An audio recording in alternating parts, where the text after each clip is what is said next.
13th step. From the previous step, we know that Jesus was raised again. But does this only apply to him? No, being raised again is not limited to just Jesus. Read what he told Martha in John 11:23. Thy brother shall raise again.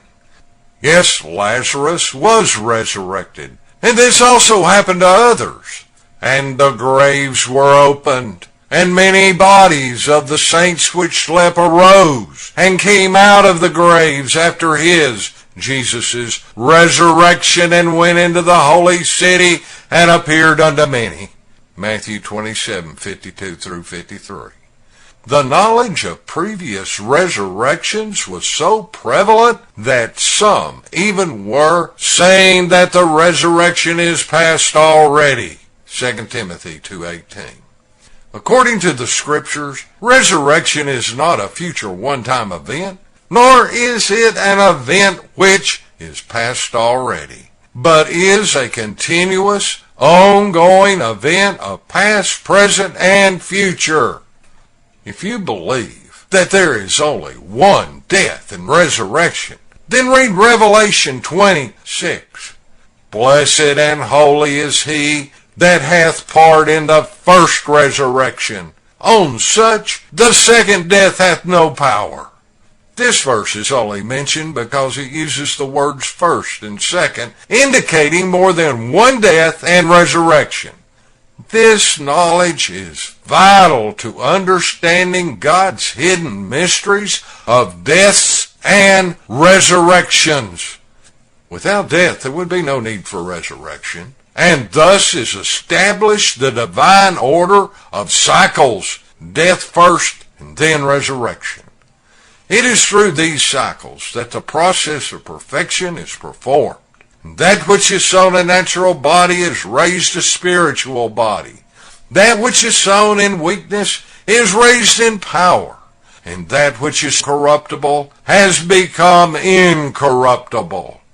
Through these cycles, the Elohim, children of Yahweh, in earth, live in flesh and blood bodies, die, return back home to the Father, enter earth again in flesh and blood bodies, die, return back home to the Father, and so on until they grow up, reach adulthood, are perfected, and are the full-grown mature sons of Yahweh God.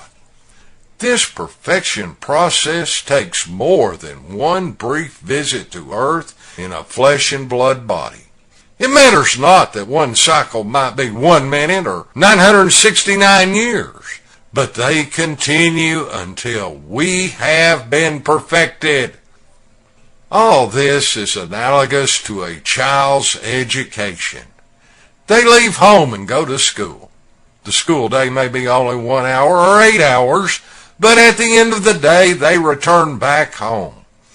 This cycle of going to school and returning home is repeated until all tests are passed, all grade levels are completed, the education finished, and the graduation degree obtained.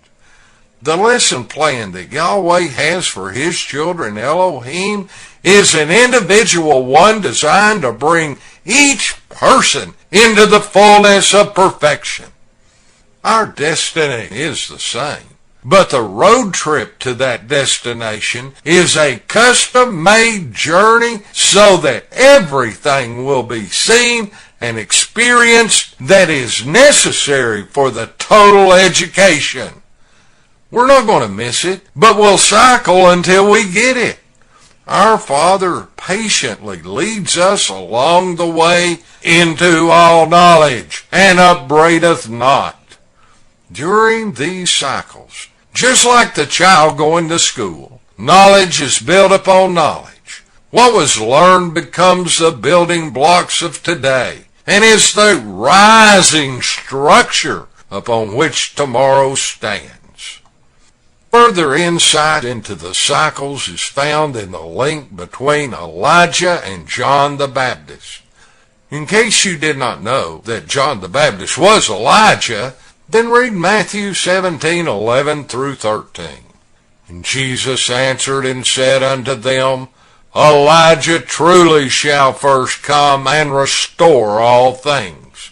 But I say unto you, that Elijah is come already. Then the disciples understood that he spake unto them of John the Baptist. And if you will receive it, this, John the Baptist, is Elijah which was for to come. Matthew 11:14. With this understanding, go to 1 Kings 18, which records how Elijah challenged the 450 prophets of Baal to a showdown on Mount Carmel in order to prove who is the true God, Yahweh or Baal. These prophets were unsuccessful in calling fire down from heaven. But Elijah did, and he ordered the people to take these prophets of Baal to the brook Kishon and cut off their heads. In 1 Kings 19, Queen Jezebel swore she would do to Elijah what he had done to her prophets. Verse 3 says, he arose and went for his life.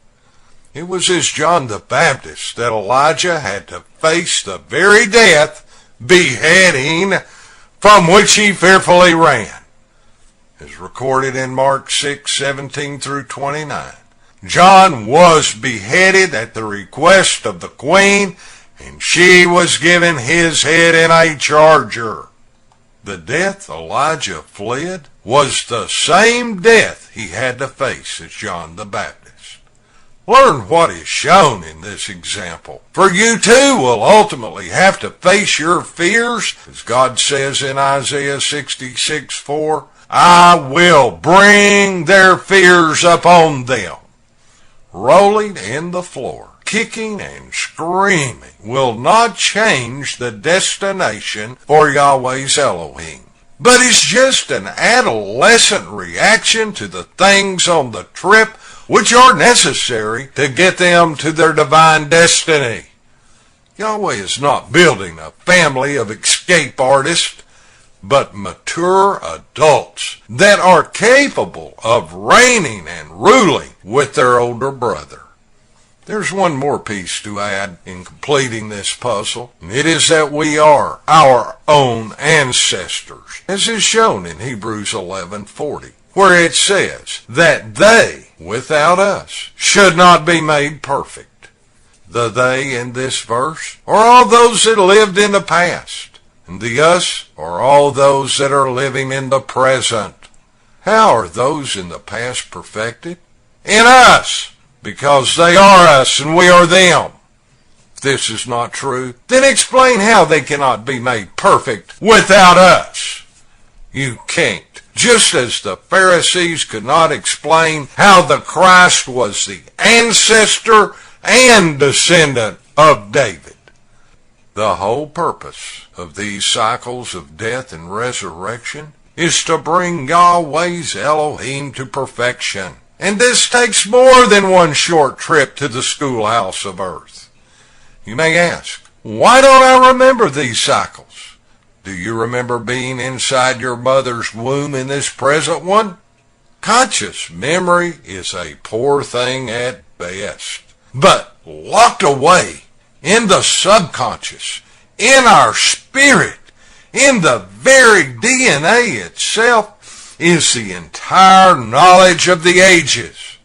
Knowing that biblical resurrection is a continuous cycling process to perfection is the 13th step.